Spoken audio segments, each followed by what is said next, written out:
श्री गणेशाय नमः। प्रिय बंधुओं, पूर्व समय में अयोध्यापुरी में एक महान सत्यवादी तथा प्रजापालक महाराजा हरिश्चंद्र हुए हैं। ये महाराजा हरिश्चंद्र भगवान श्री राम से बहुत पहले हो चुके हैं। तो एक बार देवताओं और ऋषियों की सभा में ये चर्चा चली कि अयोध्यापुरी के शासक महाराजा हरिश्चंद्र के समान कोई सत्यवादी पुरुष अभी तक नहीं हुआ है।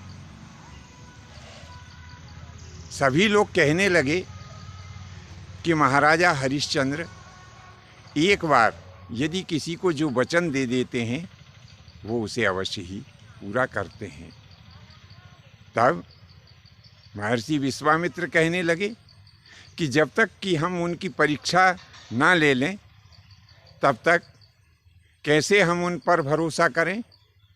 सब लोग कहने लगे कि महाराज वो निश्चय ही आपके द्वारा ली गई परीक्षा में सफल होंगे। महाराजा हरिश्चंद्र की परीक्षा लेने के लिए मुनि विश्वामित्र उनकी राजधानी अयोध्यापुरी आए। मुनि विश्वामित्र को आया हुआ जानकर महाराजा हरिश्चंद्र हाथ जोड़कर कहने लगे कि प्रभु, आपने बड़ी दया की जो मुझे यहाँ आकर के दर्शन दिया। हे प्रभु, यह आपका सेवक आपसे आज्ञा चाहता है कि अब मुझे क्या करना चाहिए। तब मुनि विश्वामित्र कहने लगे कि राजन, यदि आप मुझसे आज्ञा चाहते हैं और मेरे कहे अनुसार यदि कार्य करना चाहते हैं तो सुनो, ये तुम्हारा राजपाट हमें दान में दे दो।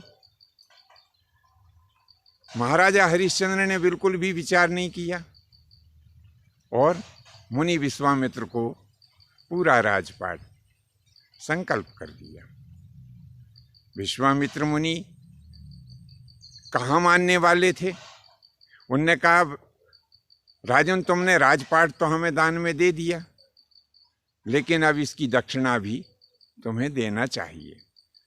तब हरिश्चंद्र कहने लगे कि प्रभु, सारा राजपाट ले लिया, अब तो हमारा ये शरीर है, ये शरीर ही आप दक्षिणा के रूप में स्वीकार करें। तो मुनि विश्वामित्र कहने लगे कि नहीं, मुझे मुद्राएं चाहिए, मैं शरीर को लेकर क्या करूँगा, मुझे तो मुद्राएं चाहिए।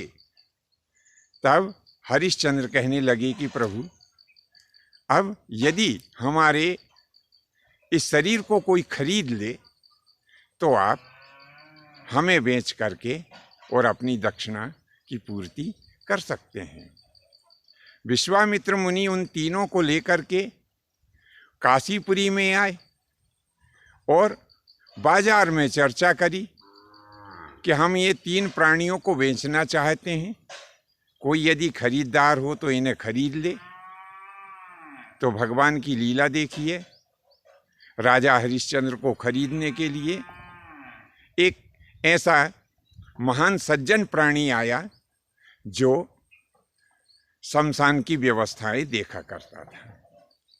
उसने महाराजा हरिश्चंद्र को खरीद लिया, आज्ञा दी कि आज से तुम जो शमशान घाट है काशी का, वहाँ पर पहरा दोगे।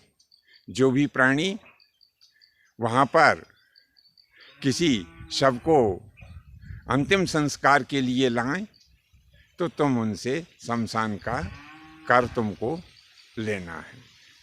यही कार्य है। अब राजा हरिश्चंद्र वही कार्य करने लगे। जो भी वहाँ अंतिम संस्कार के लिए शव लाया जाता, उसके परिजनों से वे शमशान का कर लेते और अपने स्वामी को दे देते। तो बदले में स्वामी उन्हें कुछ मुद्राएं दे देता, जिससे राजा हरिश्चंद्र अपने भोजन आदि की व्यवस्था करते।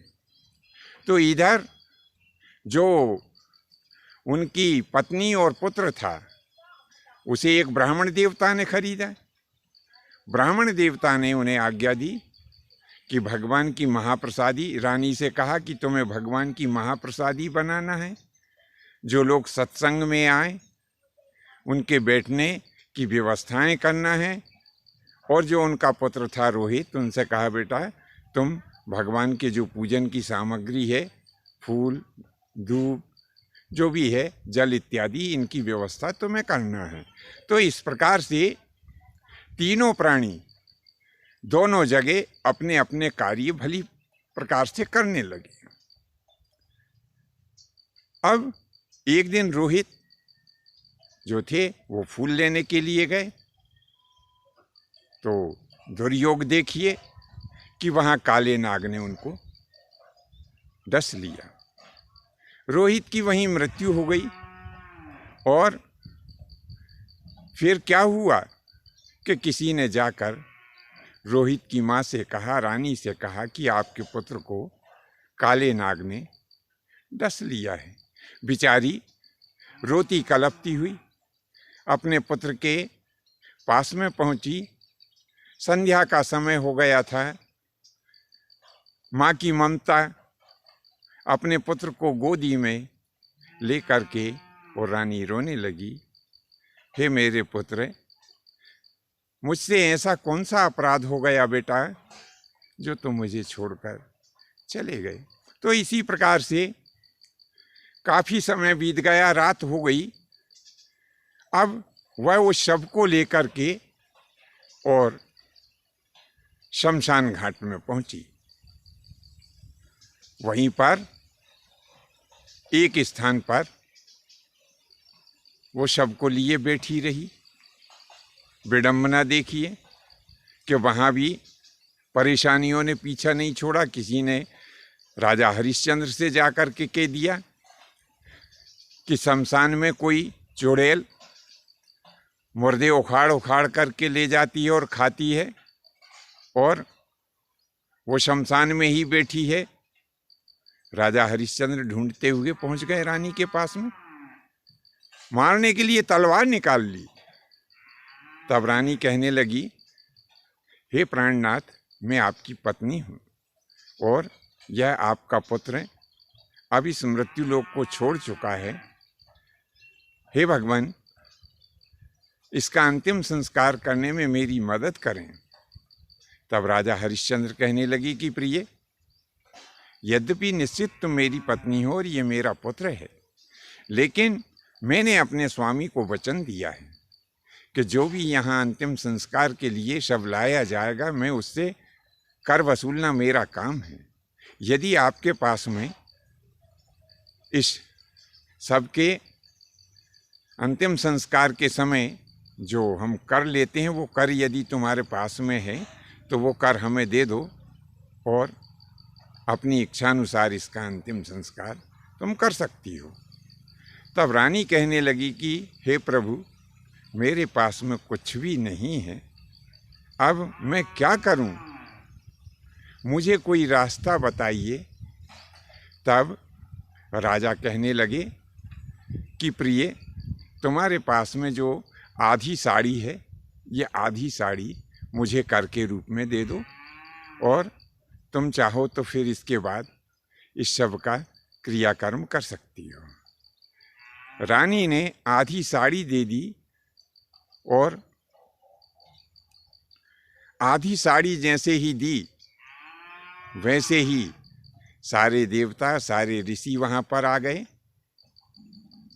राजा हरिश्चंद्र से कहने लगे, विश्वामित्र कहने लगे कि हे पुत्र, मैं तुम्हारे ऊपर प्रसन्न हूँ, वरदान मांगिए।